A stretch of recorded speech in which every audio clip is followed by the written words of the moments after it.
OK. Cet exercice, présentement, c'est pour travailler avec les attributs du fichier, des fichiers de Windows. Je vais vous montrer au niveau graphique, puis au niveau ligne de commande, à quoi ça sert les attributs.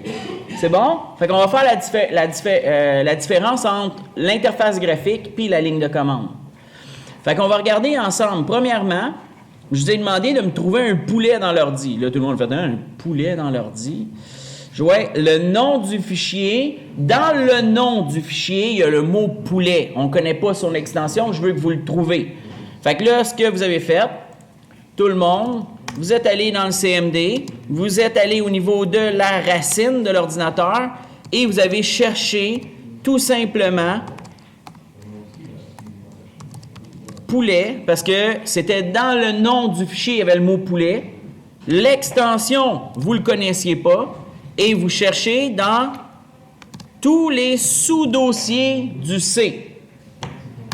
Ce qui a sorti, c'est dans Exer 1, dans les recettes, il existe poulet frit. C'est ça qui vous a sorti, hein? Fait qu'on va aller le regarder ensemble en interface graphique, ce fichier-là. Fait que si je m'en vais dans le C, dans Exer 1, dans recettes, il existe poulet frit qui est là. C'est bon? On va aller regarder ensemble, dans les propriétés, il existe les attributs du fichier. Le genre d'attribut qui existe, il existe lecture seule. Si je l'active, ça va faire en sorte que je peux juste, là, malheureusement, il n'y a aucun contenu là, dans poulet frit. Malheureusement, il n'y aura pas la vraie recette du poulet frit. Je ne vous la donnerai pas. Juste peut-être pour la modique somme de 5 $. Je vais vous la donner. Mais ça va faire en sorte que lecture seule, même si j'écris dans mon fichier,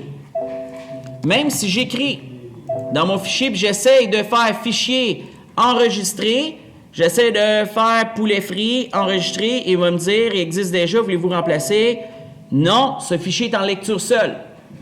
Fait que ça fait une petite protection. Exemple, si vous travaillez sur un travail d'université de 10 pages, vous ne voulez pas que personne y touche parce que vous partagez votre ordinateur avec votre famille, bien, vous pouvez le mettre en lecture seule. Comme ça, n'importe qui va pouvoir aller travailler dedans, mais il ne sera pas capable de faire de modifications dedans. Il va juste être capable de le lire. C'est bon? Fait que ça, c'est pour ce qui est de la lecture seule. Ne pas enregistrer. On a aussi l'attribut caché. Évidemment que si je le cache, il va venir, je ne sais pas si vous pouvez voir présentement, il est un petit peu plus, on le voit mal là, ici, là. Il est comme fantôme un peu, il est comme plus pâle que les autres. Pourquoi que là présentement il est plus pâle? C'est parce que malheureusement j'aurais aimé ça vous le montrer en format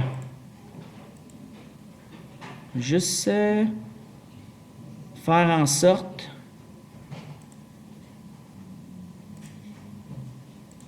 voilà.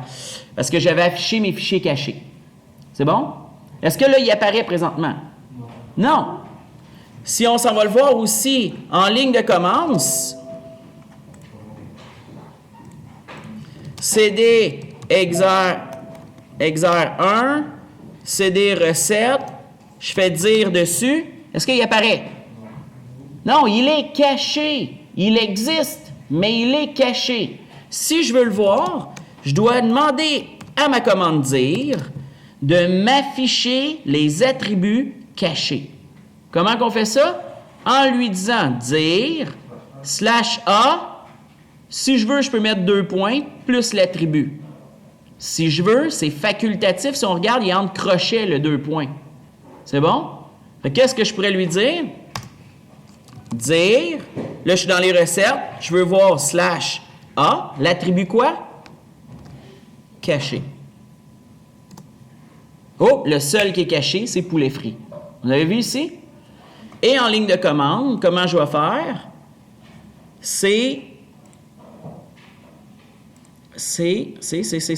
Là, malheureusement, je suis en Windows 8 ici. Mais je vais vous le montrer en Windows 7.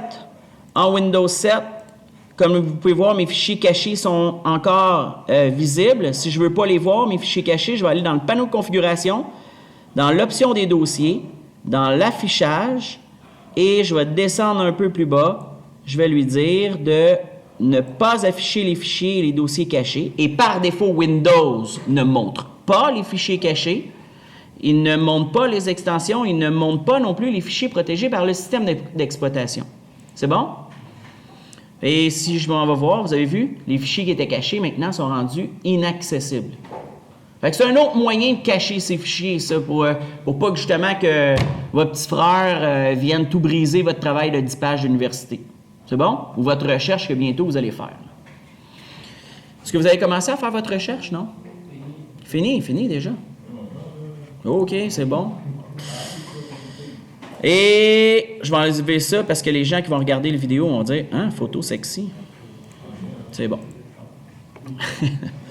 Alors, ça ressemble à ça. Par contre, là, on le fait en interface graphique, mais comment on fait maintenant pour le faire en ligne de commande? Fait que je vais juste aller replacer mon fichier caché. C'est bon? Je ne veux plus qu'il soit caché. J'ai enlevé l'attribut caché. Maintenant, je vais aller en ligne de commande. Et maintenant, je vais aller dans CD exer 1, CD recette, dire, on s'assure que poulet frit est là. C'est bon? Si je fais juste, on va regarder c'est quoi la commande pour afficher les attributs. La commande, c'est attrib. C'est bon? Et si on va avoir plus d'informations sur la commande, on va aller faire un attrib / point d'interrogation et on regarde comment elle fonctionne, elle. Elle s'attend à voir la commande attrib, après ça, plus ou moins R. Ça, c'est ou. C'est bon? Plus R ou moins R? Plus R, c'est que je vais lui donner l'attribut read-only. Si on regarde, attribut de lecture seule. Moins R, j'y enlève le lecture seule. C'est bon? A, j'y mets l'attribut archive ou j'y enlève l'attribut archive. Archive, je vais vous montrer à quoi ça sert, celle-là, plus tard. Mais qu'on fasse les backups. Plus S, fichier système ou moins S, on enlève le fichier système. Plus H, hidden, ça veut dire quoi? Caché. Fait que H plus H, je le mets caché, moins H, je le mets caché, et ainsi de suite. Après ça, je donne le lecteur, le chemin du fichier que je veux cacher, puis le nom du fichier que je veux cacher. Attention, il y a des paramètres qui existent.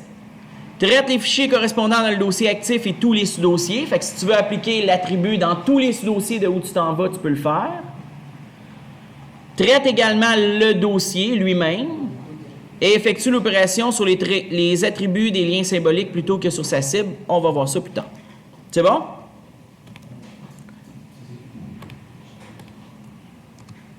Parfait. Fait que moi, ce que je veux faire, c'est de rendre caché, le poulet frit. Fait qu'on va aller juste se placer ici, montrer le poulet frit, on veut le mettre caché. Si je fais juste attrib, il va me montrer à l'endroit où je suis tous les attributs des fichiers. Comme vous pouvez voir présentement, quel est l'attribut? Ils sont tous archives. Je vais vous expliquer le archive, pas tout de suite, là, je veux vraiment juste vous montrer comment jouer avec les attributs. Archive, je vais vous expliquer plus tard c'est quoi archive. C'est bon? Fait que moi, ce que je veux rajouter un H à poulet frit. Correct? Fait que je vais faire attrib, espace, plus H. C'est bon? Sur quoi? Sur poulet frit. Enter. Dire, poulet frit, il est quoi maintenant? Il est caché. Si je fais un attrib, vous allez voir que poulet frit existe encore, mais il y a maintenant le H. C'est bon? Si on s'en va voir en interface graphique, poulet frit, je vais juste aller enlever mes éléments masqués. Poulet frit n'existe plus. C'est bon? Parce qu'il est caché maintenant. Si je veux le... Regardez ici, on va le voir en live. Fait que si je veux enlever le caché, je vais faire la même chose. Au lieu du plus, je vais faire un quoi? J'enlève le caché. Je fais moins H et poulet frit viendrait apparaître. Vous avez vu? Donc on l'a enlevé caché ici. Fait que sur ça, je vous dis bon visionnement.